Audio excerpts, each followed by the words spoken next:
देखिए ऐसा है, जो एफआईआर है वो सिर्फ फर्स्ट इन्फॉर्मेशन रिपोर्ट है, ठीक है। एफआईआर दर्ज कराई है। मैं ये पूछना चाहूँगा, ये भी मैं पूछना चाहूँगा साथ में, ठीक है, कि वहाँ पे फॉरेस्ट के अधिकारी मौजूद थे, वहाँ पे रेवेन्यू के अधिकारी मौजूद थे, करीबन 150 लोग, महिलाएं मौजूद थी, सभी एसडीएम मौजूद थे, ठीक है।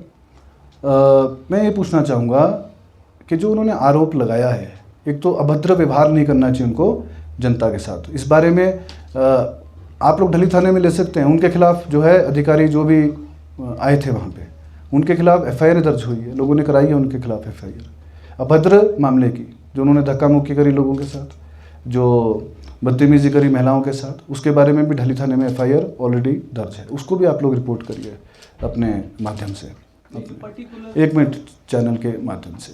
और जो पर्टिकुलरली एफआईआर की बात कर रहे हैं वो तथ्यहीन है, मैं समझता हूँ वो तथ्य बोलने से नहीं होगा। किसी का दोष, वहाँ बिल्डिंग गिर गई, अधिकारी आके बोल रहे हैं, हंस के बोल रहे हैं कि हम कंपनसेट कर देंगे, फिर क्या हो गया, कोई बात नहीं। और उसके बाद मैं बोलना चाहूँगा, जो आपका सवाल है, जो आप पूछना चाह रहे हैं, असली मुद्दा जो पूछना चाह रहे हैं, देखिए ऐसा है कि आई डिनाउंस ऑल एलिगेशंस। ये केवल मात्र बिल्डिंग गिरी, उनको पता था कि ये बड़ा मुद्दा बनेगा, उसको कवर अप करने के लिए उन लोगों ने ये साजिश जो है रची है।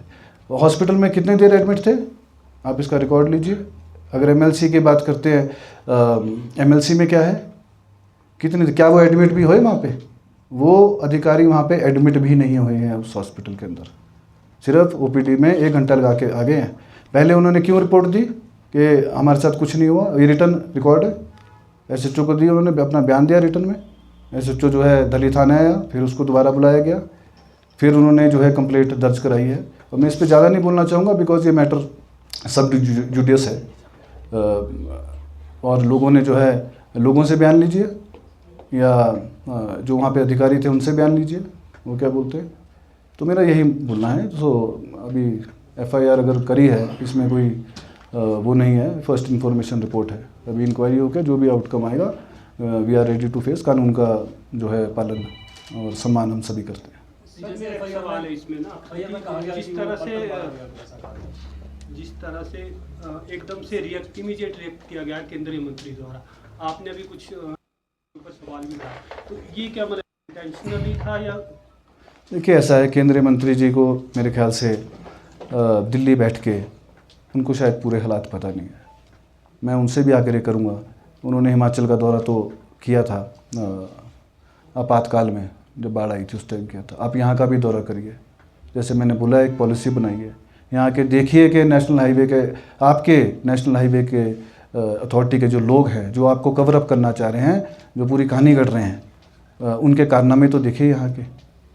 बोलना तो आसान है, और इसको राजनीतिकरण करना भी बहुत आसान होता है, कुर्सी पे बैठ के या एसी के कमरे में बैठ के।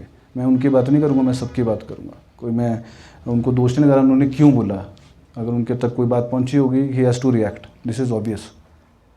लेकिन मैं वो उस पर मैं टिप्पणी में नहीं करना चाहूँगा, ना कोई डिबेट करना चाहूँगा, लेकिन मैं सवाल तो ज़रूर पूछूंगा ना। मैं भी वन साइडेड काम तो नहीं चलेगा। यहाँ आके देखिए कि आपके अधिकारी जो हैं, और वर्ल्ड बैंक की मैं बताऊँगा, वर्ल्ड बैंक का नॉर्म्स के हिसाब से कोई काम नहीं हो रहा है। आके फॉरेस्ट वालों की एफआईआर, डिपार्टमेंट्स की एफआईआर मैं बोल रहा हूँ आपको, ढली थाने में फॉरेस्ट डिपार्टमेंट ने करी है।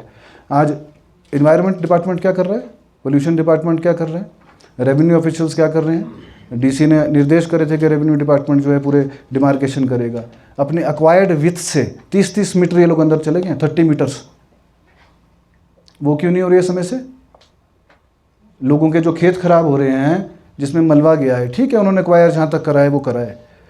जिनके खेतों में गई है नीचे मिट्टी, उसका क्या कर रहे हैं वो, जो कि आधा किलोमीटर नीचे तक चले गई है, उसका क्या कर रहे हैं? उसका जिम्मेवार कौन होगा? नेशनल हाईवे अथॉरिटी वालों को जिम्मेवारी लेनी पड़ेगी। मंत्री, आप ये कह रहे हैं कि जो हमारा फॉरेस्ट डिपार्टमेंट है और जो रेवेन्यू डिपार्टमेंट है, वो भी ढंग से काम नहीं कर रहा है। देखिए ऐसा है, फॉरेस्ट के, मैं जैसे बता रहा हूँ, फॉरेस्ट के ऑफिशियल्स ने एफआईआर दर्ज करी हुई है ढली में। आज नहीं करी, 1 साल हो गया है। मैंने इंक्वायरी कराई थी, मैं उस टाइम की रिपोर्ट भी आप लोगों ने शेयर करी थी, अखबारों में भी आया था, जब इन्होंने काम शुरू किया था चमियाना की साइड, जो जंगलों में मिट्टी फेंक रहे थे, उसमें आप लोगों ने सभी ने रिपोर्टिंग भी करी थी। उसके ऊपर 70 लाख रुपए का इनको उस टाइम, जो कि बाद दोबारा से नापतोलवाई करके 10 लाख रुपए क्लेम दिया गया है। उसके अंदर इन्होंने जमा कराया है, ऐसा नहीं कि जमा नहीं कराया है। उसके लिए FIR दर्ज हुई है। मैं बोल रहा हूँ डिपार्टमेंट्स ने FIR करी है उसमें, लेकिन कहीं ना कहीं हमारे सिस्टम का फेलियर है। ये सिस्टम ऊपर से शुरू होता है, केंद्र से शुरू होता है। सर, जिस तरह से लीडर ऑफ ऑपोजिशन और ऑपोजिशन ने जो इसे विमेन लीग के साथ जोड़ने की कोशिश की और उन्होंने कहा है कि जो एम्प्लॉयज़ हैं उनके साथ इस तरह का व्यवहार होता है, और क्या कहेंगे आप उस पर? देखिए, मैं ना जयराम जी की मैंने कल स्टेटमेंट पढ़ी। मैं उसे आग्रह करना चाहूँगा आपके माध्यम से, आपने स्टेटमेंट तो आप दे रहे हैं, वो बड़ा आसान है। जब बाढ़ आई तो आपने कितने जिलों का दौरा किया, आपने केंद्र से कितनी बारी मांग करी पैसे की, जिनकी जाने चलेगी उनके लिए कितना आपने कंपनसेशन मांगा। क्या आप दिल्ली गए?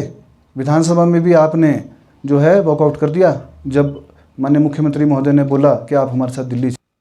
उन लोगों ने उस बिल को भी उसका रेजोल्यूशन को भी समर्थन नहीं किया था।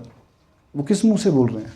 आप वहाँ जाइए और लोगों से मिलिए और उनका दर्द समझिए, सुनिए, तब आप उसके बाद मेरे को बोल सकते हैं। तो ये माना जाए राजनीतिकरण करने की कोशिश की जा रही है। समय ये कि FIR हुई आप पर कि आपने मार पिटाई की, इसको आप डिनाई करते हैं कि ऐसा कुछ नहीं हुआ? ऐसा कुछ नहीं हुआ, and FIR does not mean that I am guilty. दूसरा कि अगर उन्होंने गलत आरोप लगाया तो आपकी ओर से कोई डेफिनेशन का? देखिए, ऐसा है, ये पुलिस छानबीन कर रही है, ठीक है, उनको आप करने दो। उसकी रिपोर्ट भी आपके सामने जो है वो पेश हो जाएगी। क्या कोई विटनेस थे? मेरा सवाल तो यही है, क्या कोई विटनेस थे? क्या कोई फोटोग्राफ थी? क्या कोई एविडेंस है? बोलने से तो नहीं होगा ना। अब मैं बोल दूँ यहाँ बैठ के, अब अगर मैं यहाँ बैठ के बोलूँ कि ए पर्सन ने मेरे को बोला, कुछ धमकी दी, तो क्या प्रूव हो जाएगा वो? You have to have some concrete. मैं बोल रहा हूँ ये अपना कवर अप करने के लिए, मैं आपको स्पष्ट शब्दों में बोल रहा हूँ कि बिल्डिंग गिरी, उसको कवर अप करने के लिए बात बड़ी होनी थी। उस कवर अप करने के लिए ये अगर एडमिट क्यों नहीं करा डॉक्टर्स ने? एक मिनट, इनको एडमिट क्यों नहीं किया हॉस्पिटल के अंदर? 1 घंटे में छुट्टी क्यों दी? मेरे सिर्फ सवाल है, इन्होंने पहले क्यों रिटर्न में दिया कि हमारे साथ तो ऐसा कुछ नहीं हुआ है? आप थाने से ले लीजिए। अब किसने प्रेशराइज करा है, क्या करा है, वो नहीं को पता होगा। एक्चुअल क्या हुआ? आपके सामने कोई घटना घटी? मेरे सामने कोई घटना नहीं घटी। लोग वहाँ थे, कोई एक ऐसा नहीं था कि एक आदमी नहीं था वहाँ पे। मैं बोल रहा हूँ पूरे फर्स्ट ऑफिशियल थे, सभी रेवेन्यू डिपार्टमेंट के इंक्लूडिंग SDM सारे ऑफिसर्स मौजूद थे। करीबन 150 लोग थे वहाँ पे। बिल्डिंग गिरी है, ना केवल वो बिल्डिंग गिरी है, 8 बिल्डिंग्स को फ़र्क पड़ा है वहाँ पे, जिनको खाली करा लिया गया है। वो सभी थे, उनके किराएदार थे। तो ऐसा कुछ नहीं है। NHI के जो अध्यक्ष है और जो व्यक्ति ने जो चिट्ठी लिखी है उसमें खुद जिक्र किया है कि पिटाई हुई है। देखिए, ऐसा है, वही बात कर रहा हूँ मैं। ऐसे तो कई केंद्रीय नेता हमारे सेंटर में बैठे हैं जिनको कोर्ट्स ने जो है बाहर कर दिया था, but it was not proved. तो anyway it is a question about of inquiry. उस बात पर मैं टिप्पणी नहीं करना चाहूँगा। पुलिस अपना काम करेगी, सरकार अपना काम करेगी। लोगों की तरफ से कितनी FIR दर्ज हुई है? 2 से ज़्यादा FIR जो आप मैं बोल रहा हूँ कल पिछले जो है धली थाने में 2 FIR जिन्होंने मेरे खिलाफ कंप्लेंट करी है उनके खिलाफ हुई है कि उन्होंने अभद्र व्यवहार महिलाओं के साथ और अन्य उसमें जो है मैन हैंडलिंग और औरतों के साथ जो बदतमीजी करी है उसके बारे में हुई है। लोग पिछले 2 साल से कंप्लेंट कर रहे हैं NHI और CLCD